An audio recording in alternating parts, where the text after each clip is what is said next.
Palmer, whose book That's released Tuesday, The New Husband. And after that, each author is going to talk about what book they have coming out or what is going on in the future for them and what book they've actually written in the past. So DJ, if you would like to talk about your book, Sure. that would be great. And just so you guys know, I guess this is a little secret reveal. DJ, they are my initials. It's not, nobody else calls me DJ. So in this panel, I'm Daniel. We're Daniel. Or you can say DJ, but I'm Daniel. So this book that just came out on Tuesday, it's called does it say what I think it says? It looks like the Nun Sentiment Husbandum. Is it backwards for you guys? No, we can see it. Oh, it is? All right, to me it's back. It's supposed to be The New Husband. That's what it's called. And it's about a woman a mother of two, who is reeling from the discovery of her husband's many betrayals after his mysterious disappearance, who starts up a relationship with a new man, actually her daughter's middle school social studies. Social studies, thank you. Social studies teacher, I knew that.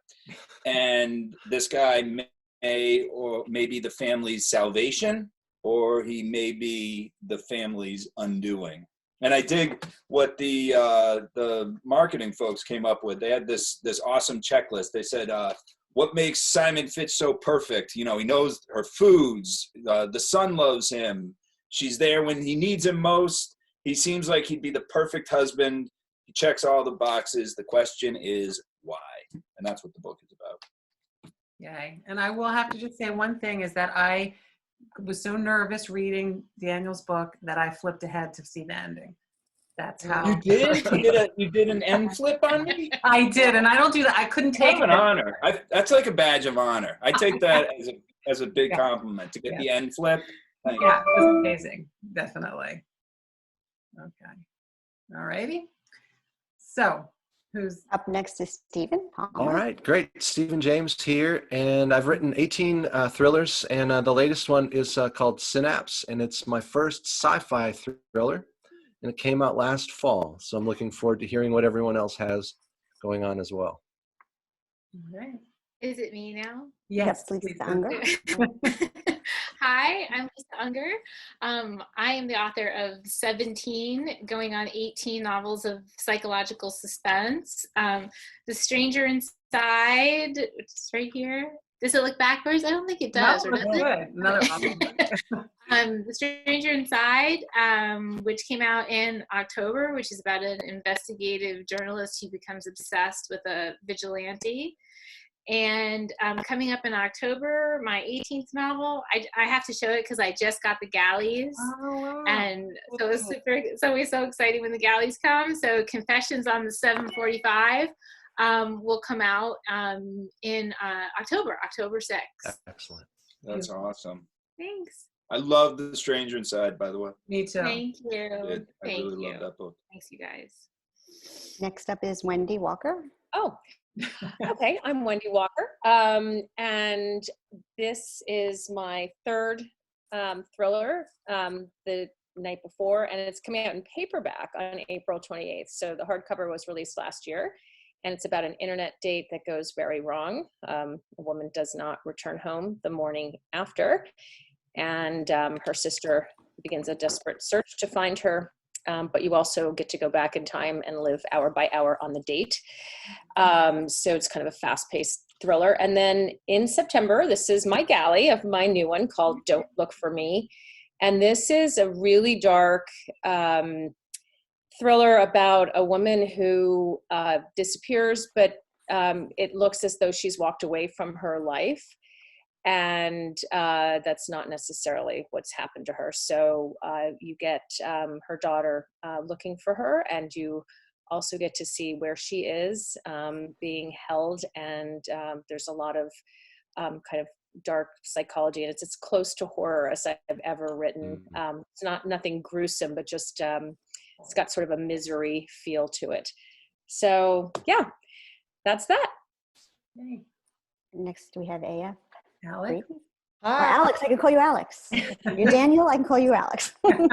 Just like me and DJ Palmer, who spins the DJ tunes. I don't have anything coming out this year, but last year I had Once a Liar come out, my second psychological suspense novel that follows a sociopathic Manhattan defense attorney. As a born and bred New Yorker, I write all my books in New York because I don't have to do research. And I'm also a psychotherapist, so I have a lot of patients that I draw inspiration from. So that's fun. I'm currently working on my third one, which is taking longer than anticipated because I have 2 toddlers and no school. Oh, wow. Yeah. So that's great. Oh, geez. This is why I'm drinking at 2 o'clock in the afternoon. You have Cheers. a psychotherapy job, 2 toddlers, and a book to write? Yes. Oh, Again, why I'm drinking at 2 in the afternoon. I have a drink for you, too. Okay, well, I am Lynne Constantine, half of the Live Constantine team with my sister. And The Wife Stalker comes out in a little more than a month, on May 19th.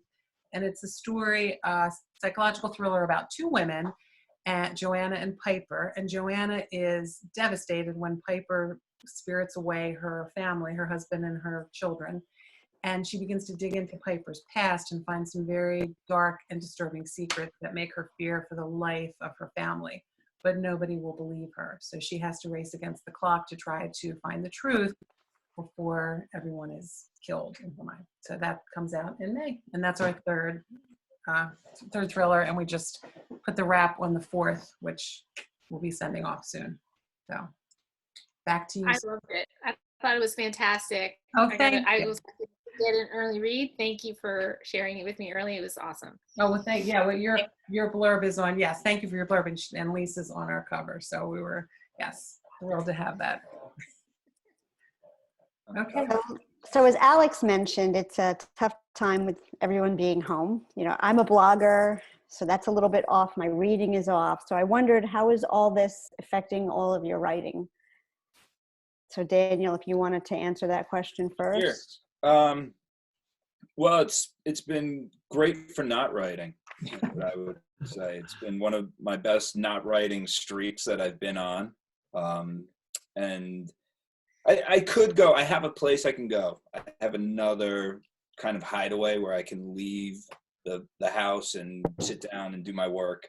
But with everybody home, I'm having a hard time leaving. I want to be around to help with the shopping and help with the cooking and help with the homeschooling and all this other stuff. So I'm trying to do more being involved with the family, which apparently there is too much of me being involved with the family, I'm finding out. And there's definitely been a few mentions of, you have an office, why don't you just leave the house? You don't have to be here. We're fine. We're okay. Everything's fine. So starting tomorrow, I'm saying this live on the recording, I'm going back to really bust out the work. I have a rewrite to do on my next book. I'm going to just get it done, buckle down, and get it done. And so, you know, overall, my life doesn't feel tremendously different, but because I'm a writer and I don't hang out with people too often. But everyone's around, so I have a hard time leaving the house when I have my family here. Yeah, that's nice though. That's nice, I think.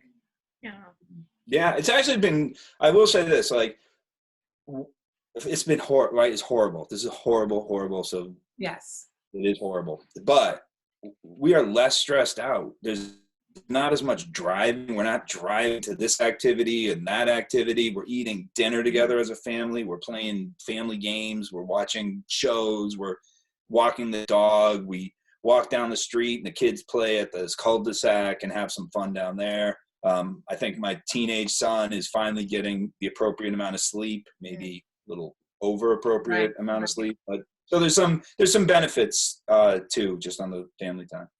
Definitely. Excellent. Yeah. So Stephen?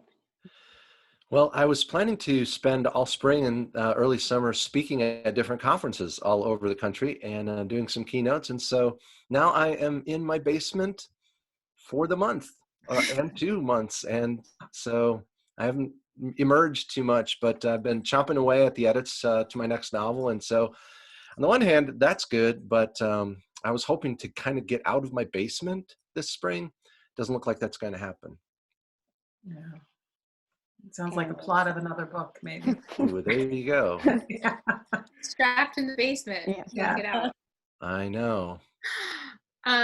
Well, writing always for me has been like kind of an escape hatch. Like it's kind of the place where I go when I'm stressed. So that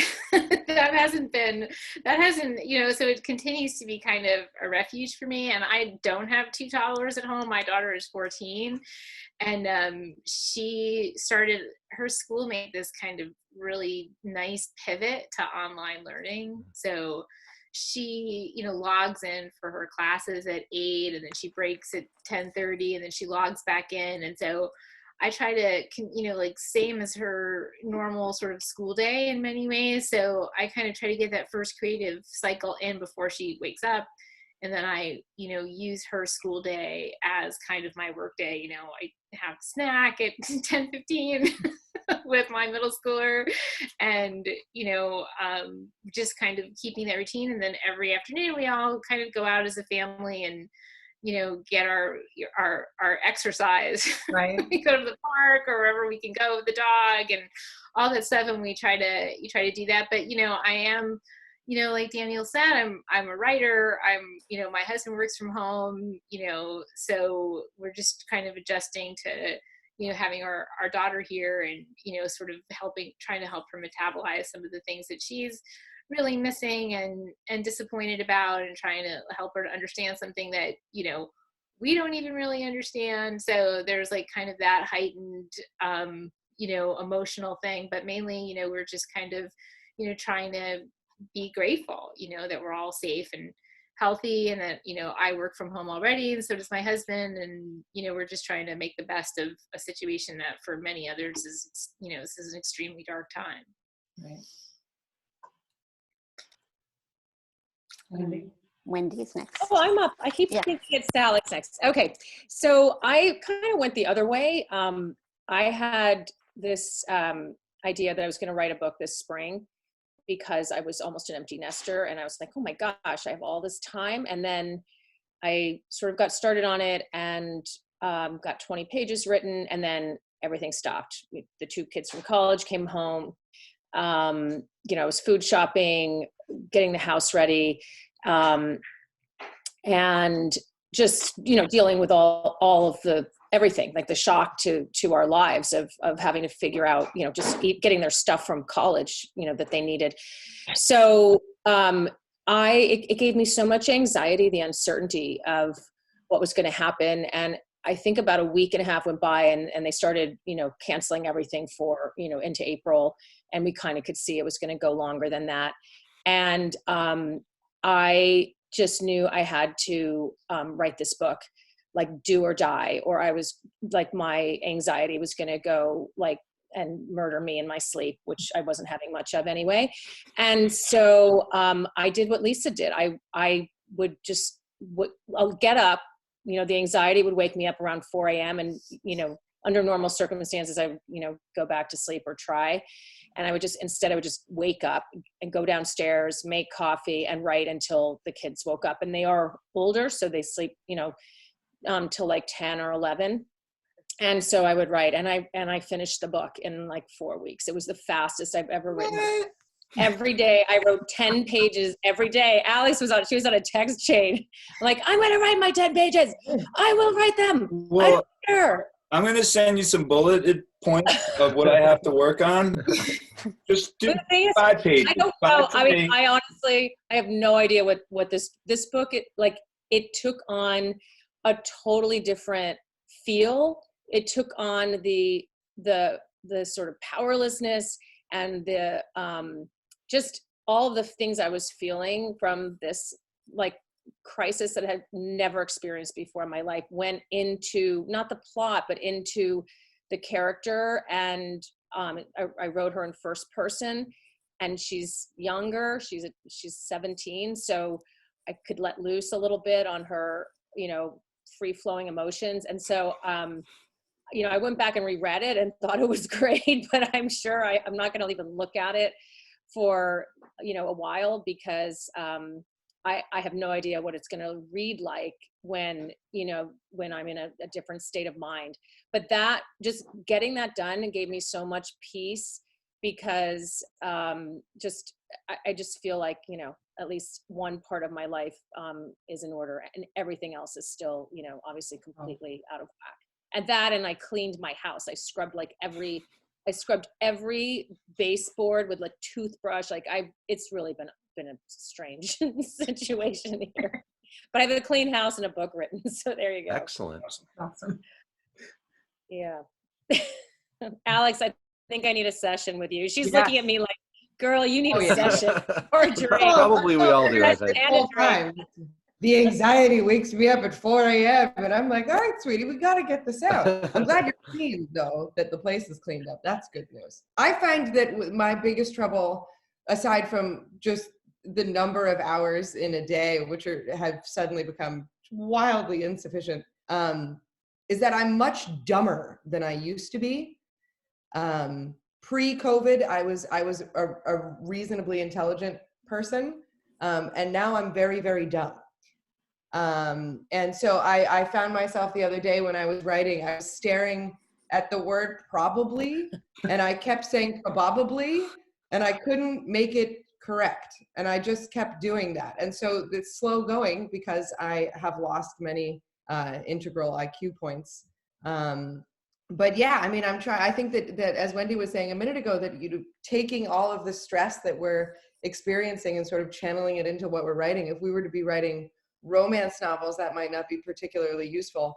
But for this genre, anything psychological, suspensey, and thrillery, I think that it's a great opportunity for us to use the craziness that's going on to help our writing be crazier, and in my case, much, much dumber. Alex. So I think the same thing. I mean, obviously, the anxiety and the lack of control is pervasive. But for me, it's been helpful to just lose myself in that story world, because I can forget what's going on in the real world. I mean, every night I'm having dreams of I'm in a grocery store with no mask and I'm freaking out, or I'm seeing people standing too close together and I'm screaming at them, social distancing, what do you do? I mean, I can't get away from it when I'm sleeping.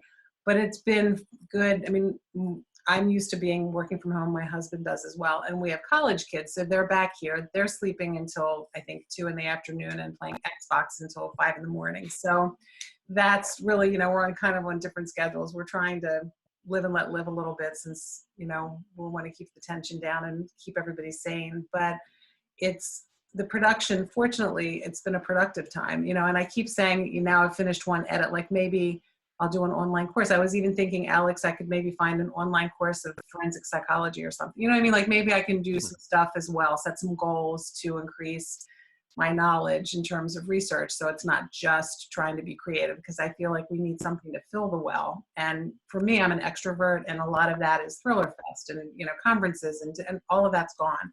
So it's really hard for me to not be able to hang out and be with everybody, which is why these kinds of things are nice.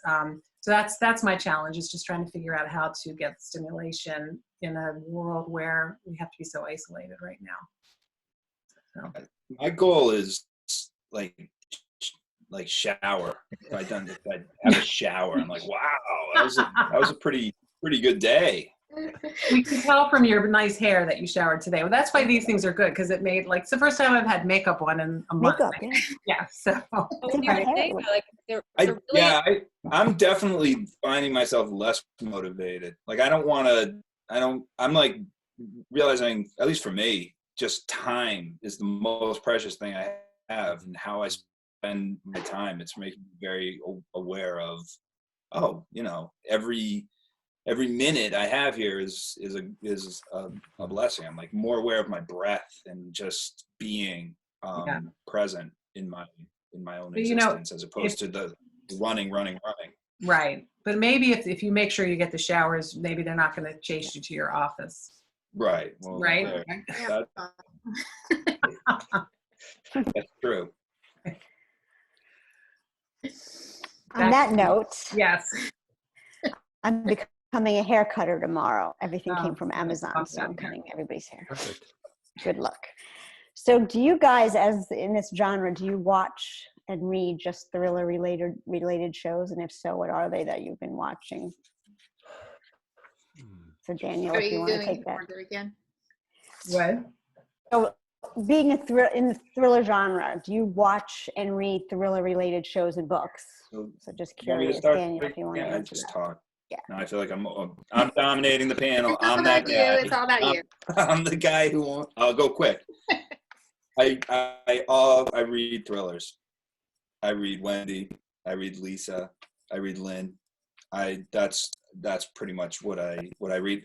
Like, I'm trying. I branched out. I did 100 Years of Solitude. Mm. It's a great book. It's really dense and really, really, really dense. And I have to like pay a lot of attention. Not that I don't have to pay attention when I'm reading my friends' Right. books, but just an extra amount of attention that I don't have usually to give. But I try to broaden my my experience. And then when it comes to TV, I watch at 9:00 at night. I put on like Ozark because everyone's talking about Ozark. So I'm like, oh, I'm going to watch Ozark. I'm going to binge Ozark. And I binge Ozark sound asleep. So by the time I wake up, it's like we're on episode 7. I have no idea who these people are. I have no idea. But my wife, she'll come in. And she doesn't like any of this stuff. She's very sweet. She's an artist. She doesn't want any violence and crazy stuff. And she'll come in. Unfortunately, we have a TV in the bedroom. I know we're not supposed to, but I do anyway. And it's like white noise for me to fall asleep. So she'll come in. She'll start watching. She'll be up late watching these horrible, violent shows, and she knows what's going on, and I have no idea. So that's me. I do. I watch a lot of, I read a lot of thrillers, some nonfiction, and I've, read across genres, but mostly thrillers. And right now I found The Prodigal Son. I don't know if anybody has seen that, and it's, That's good. it's amazing. Yeah. It's a man who works for the NYPD as a consultant, as a profiler. His father is a serial killer that they called the Surgeon. So, and there's the synergy between the two of them. We watch it on Hulu. I think it's a network show. So that's my latest binge. But yeah, I'm definitely drawn to all of the darker stuff. I don't like Seinfeld. I like other stuff too. But in terms of series, I would go with that. Stephen? Yeah, I'm a huge fan of films, thrillers, suspense, anything action and adventure, and I love to read them as well. I just haven't been lately. I've been writing so much and I haven't been reading like I'd like to. So now I have this whole list of books from all of you that I'm like, no, I got to add them to my list and stuff. And congrats, Daniel, too, on the newest release that you just had come out. That's fantastic. So there's a big jump to audio now. There's a lot of people Yeah. are consuming audio books, especially I think in this time too. They're distracted with reading, so they're listening. Yeah. So, Stephen, are you able to read while you're writing, or are you, like, when you're writing, do you just need to kind of focus on?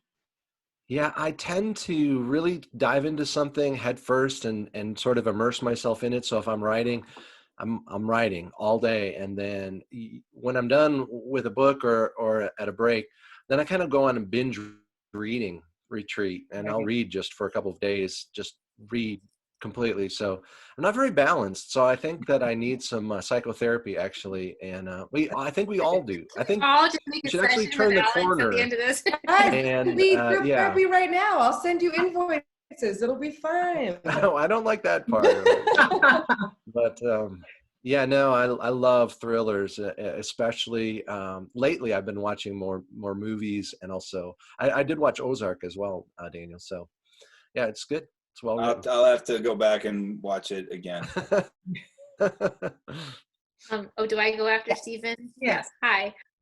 Yeah, I of course read all, thrillers, psychological suspense, but pretty much, anything I can get my hands on. I also read a ton of nonfiction. Because nonfiction really informs my work.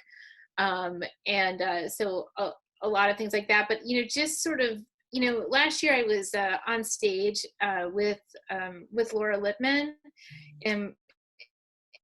at a library, and she said something that kind of really stuck with me. That she said that she'd been able to kind of preserve her life as a reader, and meaning that like she only reads exactly what she wants to read. So I know we all get tons of books to read for for blurbs and and just stuff that you kind of have to read for research. So I just sort of just made this decision to kind of like reclaim my life as a reader and just read like what I want to read.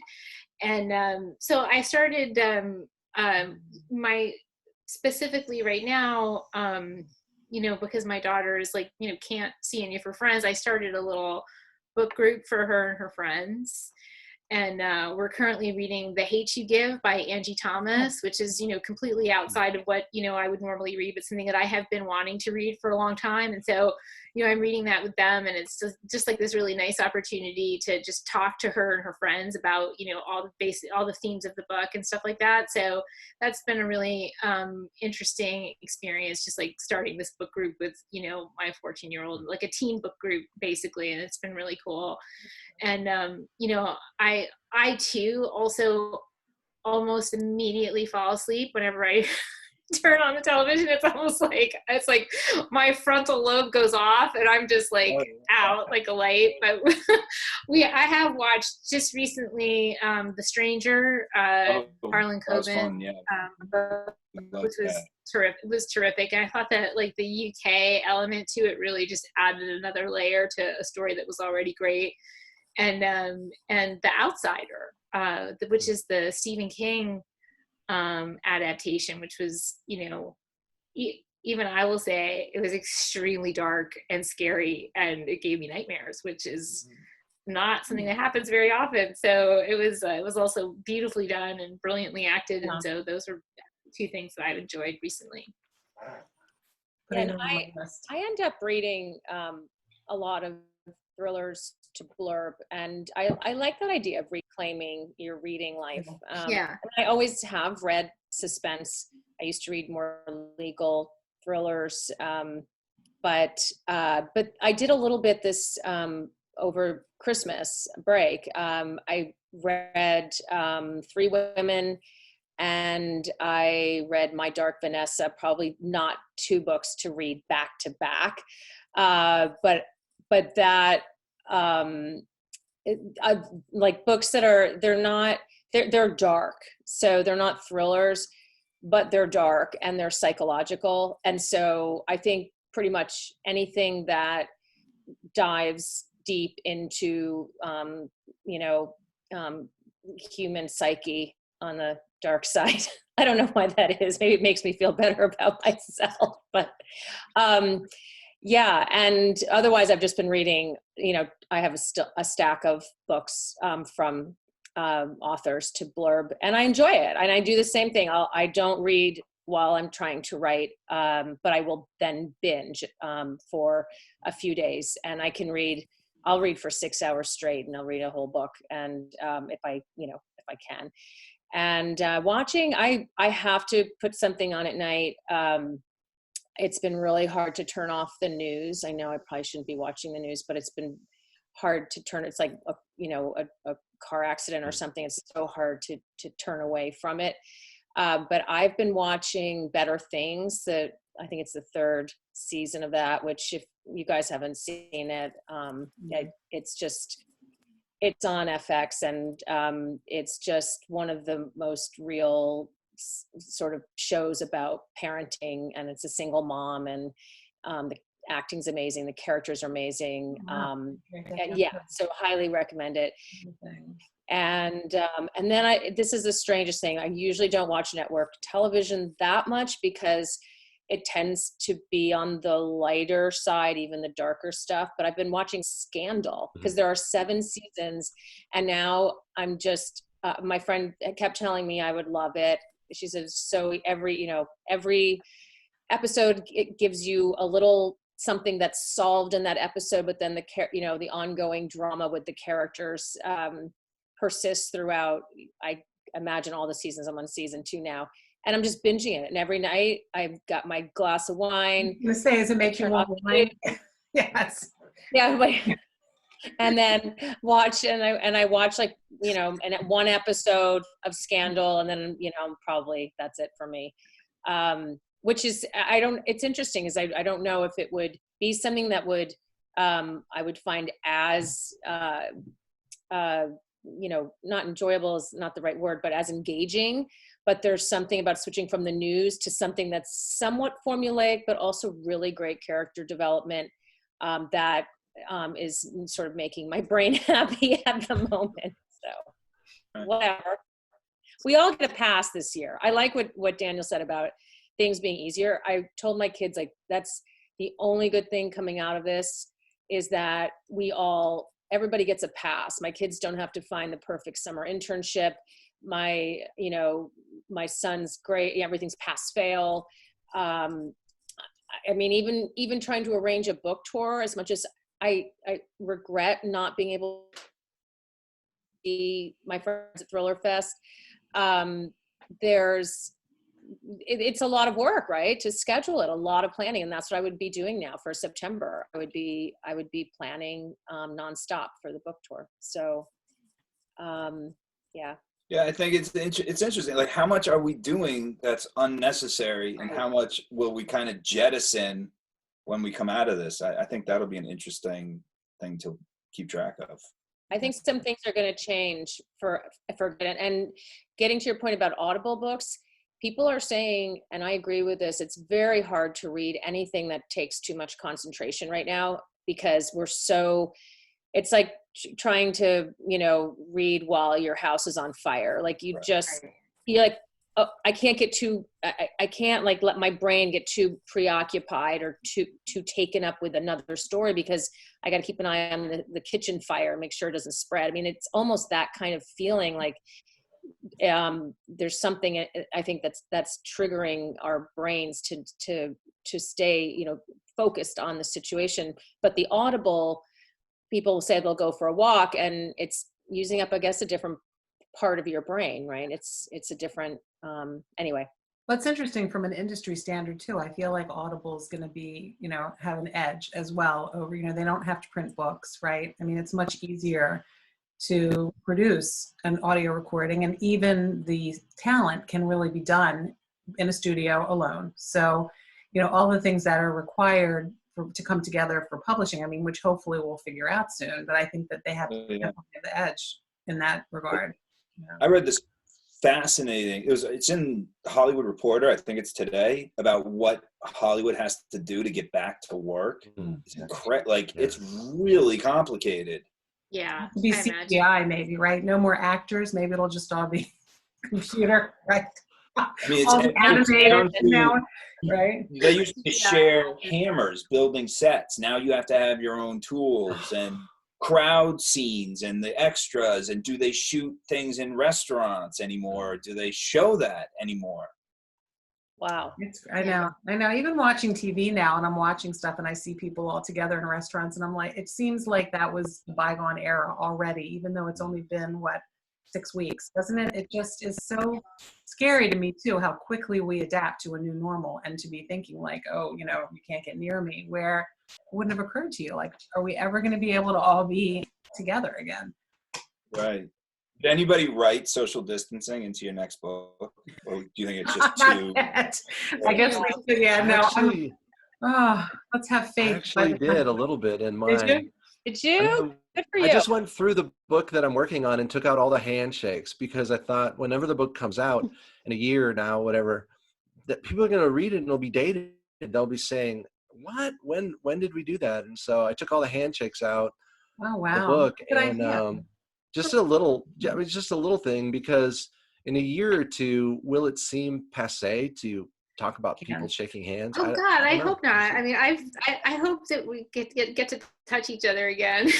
I know, right? One of the weird things for me is that I can't hug my friends. Like that. Like I didn't realize. Like, I always think of myself as an extreme introvert, and this is teaching me that, like, maybe not so much, and I'm a very physical person, I'm like very much like want to touch and hug my friends and people and stuff, and it's very weird to like see your friend and then just have to be like, hey. I know. It really It's is. the worst thing. I hate it.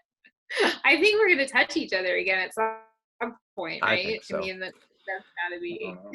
Steven, put those handshakes back in your book. I'll change our culture by bringing us Right? back to shake hands again. Alex, what have you been up to? Yeah. Yeah, Alex, what are you watching, girl? Well, I'm mourning the loss of baseball really, really, really hard. Wow. I haven't missed opening day at Yankee Stadium since 2004. That was the last time that I wasn't there. And not having an opening day is really, it's tough. You don't think that like that kind of thing is going to be such a big deal, but it was a really big deal. So I've been watching Major League and Bull Durham and Field of Dreams and The Natural, and just my baseball movies to sort of fill in those blanks because it sucks. And I'm honestly really shocked that none of you either watched or admitted to watching Tiger King. I was going to bring it up. I watched it. I mean, I watched second of it. Every single second. every second. Did you watch the follow-up too? The one that just came out? Follow-up? Oh my God, there's a follow-up episode where Joel McHale interviews a lot of the guys. John Finley has teeth. Oh. What? Oh my God, thank God. So let me ask you guys this question though on Tiger King, because I've been struggling. Yeah. So I watched it with my family, which was wildly inappropriate. Yes, for my daughter. Oh, but there's my dog. you know what? At some point, you just kind of got to pull the ripcord and say, okay, well, this is how certain people live. But then we're watching it going, Carol is a killer, and I'm like angry at Carol, and I'm really upset. And then I don't know who it was. Somebody posted something saying Carol's being framed and she's not bad, and it's the way that they met. And so all of a sudden I'm getting angry at Tiger King going, what is this show? Are they showing me, is this a hit job on Carol? Is Joe good? And then I stopped watching it because I felt like I'm already dealing with enough fake news, what's real, what's not real, and I got annoyed. So should I go back to it? I need to chime in on this right now. So Go back to it. Yes. let me help you to wrap your mind around what's going on. You're the professional. If anybody can fix this, it is you. Here's what I got for you, Tiger King wise. First of all, everybody is bad, except for like maybe one or two ancillary characters. Okay. Like Joe Exotic is a bad man, but he is hilarious. And his hair is magnificent.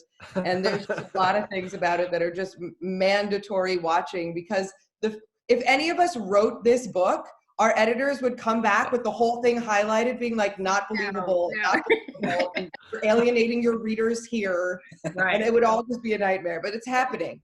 And from my perspective, and I know that I have been absolutely bamboozled by the way that they wrote this show, and I really don't care. Carol Baskin 100% killed her husband and fed him to the tigers. I can't come up with any other conclusion. It's what happened. And I didn't even watch. I watched 2 episodes, and I thought she killed this guy and fed him to tigers. Look, you got to just look at her wedding photos of her wedding to her current husband, and the wedding photos are just indicative of the kind of bizarro stuff that goes on over there. And tiger feeding husband stuff just fits perfectly with that profile. All right. You can tell that we're thriller writers because I was just saying you can tell we're thriller writers because we immediately jump to like, it had to be fed to the tiger. Like that's the only possible option. What cracks me up is with everybody's book, almost every show, every book, I never get it. You would think, like, I've written all these books and I read all this, I'm always surprised. I'm always like, no way. That's good. That's so great that you get that, to be surprised at the end. I feel like so many people are reading like detectives, that they're trying desperately to figure out what the twist is or what's going to happen in the end. And then they get there and they're like, meh, I figured it out.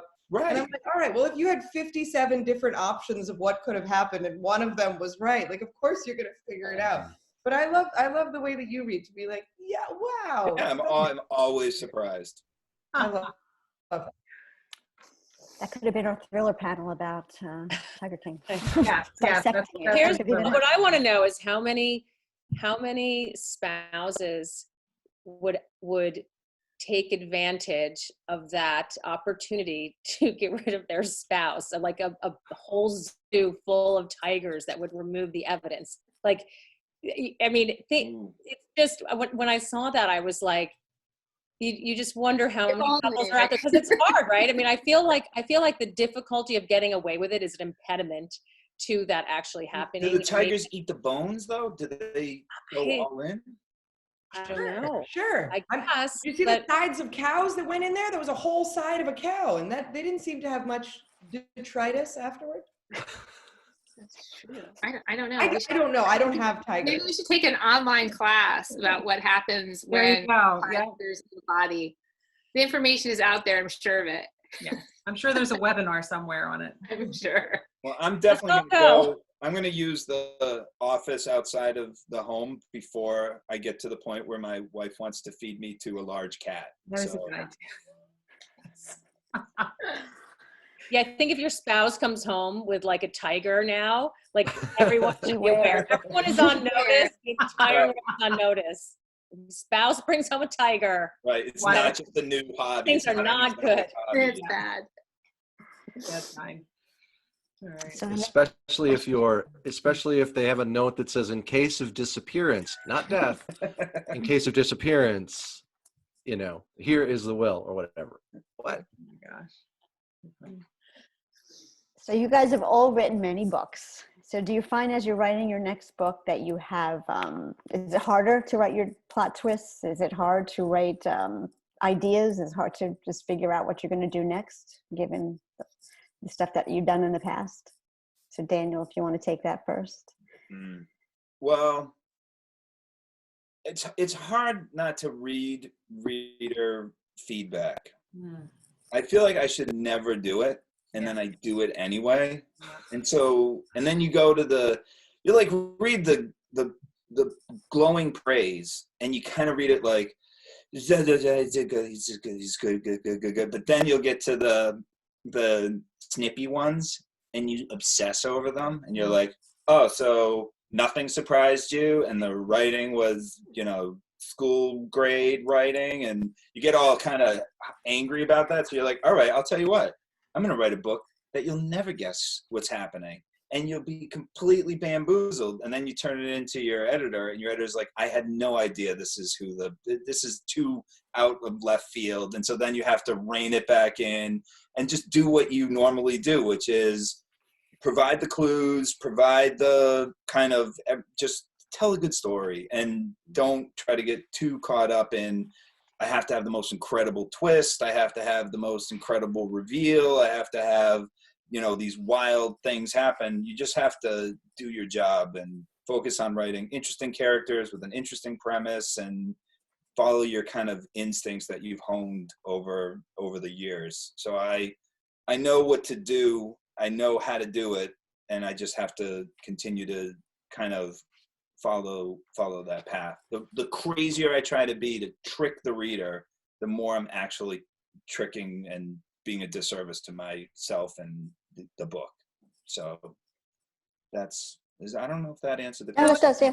It does. I mean, I think it is hard to get the readers, you're not writing for your readers necessarily, but of course, as we write in a certain genre, people expect a certain type of book. And I mean, my sister and I will talk about stuff, and she'll say, oh, I can just hear some reviewer saying, oh, blah, blah, blah, and I'll say, all right, well, we can't let that affect, because there's always going to be, right, and that's hard to get that voice a little bit out of your head. It's kind of like the editor's voice. But I agree with Daniel in that, it's not necessarily, because how many new plot twists are there really? I mean, how many motives are there for things? And people are always expecting it to not be the expected. So I think it has to, if you do write the good characters and the story that is genuine, then the twists come a little bit more, they come naturally, or they make sense. So it's there may be a surprise and unexpected, but not unrealistic, if that makes any sense. You don't want to get gimmicky just to start to be different. Exactly. And you don't want to write to the twist. You just want to write a good story. Yeah. I mean, I always feel like, character is king. For me, Yeah. it's all about character voice, and that's sort of like, I have that, voice in my head when I start a book, and that's pretty much all I have. I don't really have, an outline or an idea, or I'm not even really 100% sure what my book is about. I just have this like sort of urgent character voice, or maybe multiple voices in my head.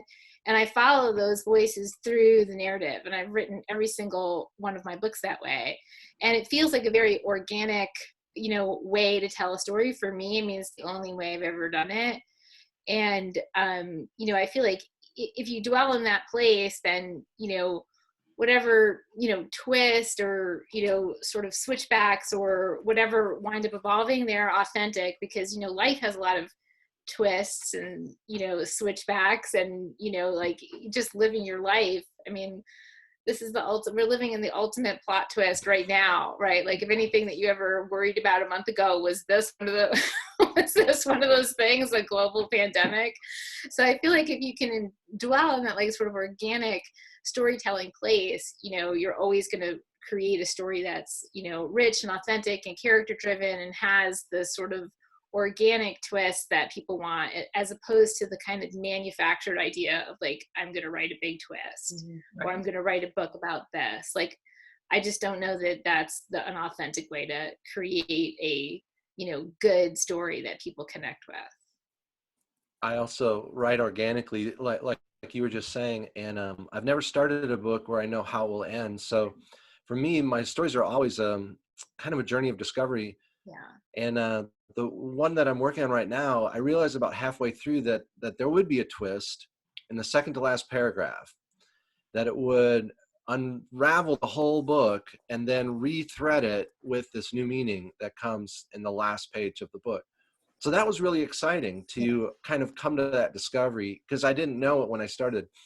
And now I was like, this will be so much fun if I can pull this off, if I can make it believable, right? But also inevitable. Is that the Or, sci-fi well, book? believable, but also surprising, right? Yeah. That's the sci-fi book you just did? No, this is a new one. This is a new series that I've just started. Oh. Yeah. I usually, it can be a character, or sometimes like a situation, or sometimes a feeling, like Don't Look for Me started with a feeling that I actually had, one day, and it was such a fleeting thought, feeling, whatever, the kind of thing that I would normally just dismiss, and instead I, grabbed hold of it and thought about it to structure a book around. So I structured the whole book around that feeling that I had about walking away, and it's like, it's hard to describe without it sounding like, I have a horrible life, but I researched this, and we actually, when we're under a lot of stress and it feels like it's coming from all angles and we can't find our way out of it, it's not like, oh, I can do this and that will fix that problem, or I can call that person or get help with this. And especially when it involves our kids, and then we feel so profoundly helpless. And this was one of those days, and I just had stopped to get gas and saw this peaceful road, or this, went on forever. And it was just this fleeting thought of, I'm just going to go walk down that road. And it's just the brain's way of giving you like a release from the quagmire of not being able to, get away from those feelings of not being able to solve your problem. And so it wasn't like a real thought. It was just like this like brain escape. But I took it and turned it into a novel. So sometimes that happens. And the book I just wrote so quickly was a character, and I didn't know what to do with her. I just had, like Lisa said, I had her voice in my head. I knew who she was. I knew what her struggle was, and I knew the setting that, where she came from. And then I had to build a thriller plot around it. And that's kind of the first time I've had to do that, because usually it's the first time I've started just with a character, and not a character in a certain situation, but just a personality. And that was kind of fun, actually. So I do have moments. I mean, over the past however many years I've been doing this, not as many as many of you, but 5 or 6 years now, and I definitely had dry spells where I'm like, can't come up with, you know, anything that's motivational. But the last couple of years, I've had an abundance. I don't know what that says about my life, but I think that's like observing, you know, just observing your own feelings and observing things that you see that catch your eye about people and conversations, and then asking yourself why you found it interesting or why it captured your attention. And if you found it odd or interesting, then there's probably something psychologically interesting about it that you can build on. So Very good. I think we're almost out of time at this point, right? We're 2:55. So some of us Yeah, I have to sign off. Like, other obligations. But anyway, this was great. Suzy, I want to thank you for moderating today. Thank you for having me. And I wanted to joining. Go ahead, Suzy. I wanted to say, anyone who's watching, for when this airs, if you're going to, you know, definitely buy these wonderful authors' books. Make sure you leave reviews on Amazon, Goodreads, BookBub, and maybe if you guys just want to say quickly what books you have coming out down the road, or, you know, just where they can find you, you know, on social media, that might help viewers. What I'll do is, I'll post. I'm going to do is post the recording. Will get posted, and everybody can, you know, I'll tag everybody so you can put it on your own sites, and then, you know, hopefully, you know, we can do another one of these. Maybe I'll figure out how to actually do it live. So, thank you so much, everybody. Good luck and stay safe. Thank you. Yeah. Take care. See you guys. bye. Bye.